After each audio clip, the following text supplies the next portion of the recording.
Absolutely. Why? Because when players stand and for the national anthem and they recognize the flag, as we say in the pledge, and the republic for which it stands. So if you stand for the values of the flag or you kneel for the values of the flag, you must convey the values of the flag and the values of our Constitution and the values and the moral priorities of the country. So the NFL can play an important role here.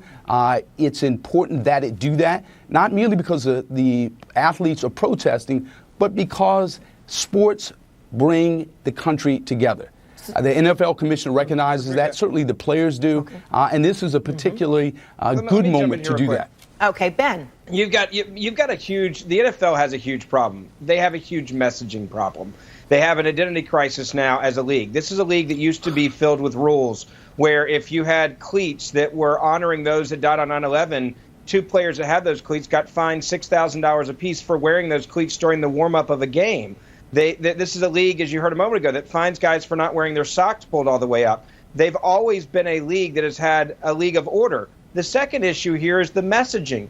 There are a lot of different messages. Let's be honest. The biggest day of protest in the NFL was the day after Donald Trump talked about this. The majority of those players did not come out in the last year and stand by Colin Kaepernick or stand with Black Lives Matter or stand against police brutality. They came out against Donald Trump, so it became a political statement. I got a question, though.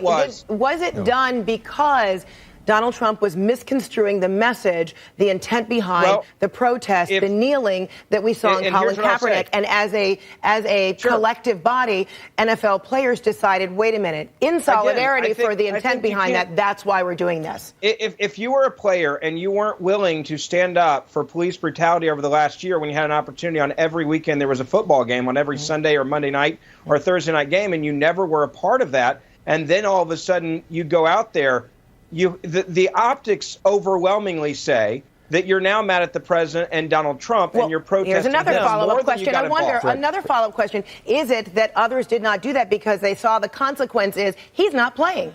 He's not on a team. I don't think so, because there's plenty of players that were still involved in this. Colin Kaepernick not playing is I think, is a completely separate issue. But here's the point back to the NFL.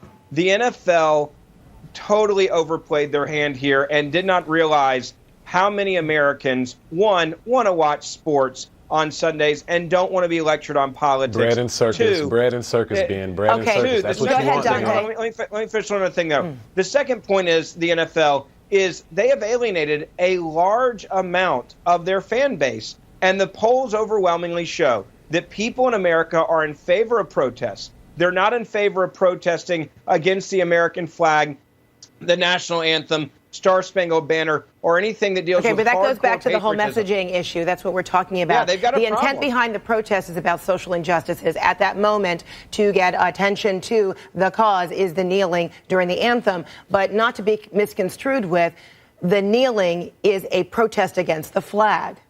Sure, but people take it as it's a protest and it's disrespectful. Okay, so that brings us to this week and whether it's the responsibility.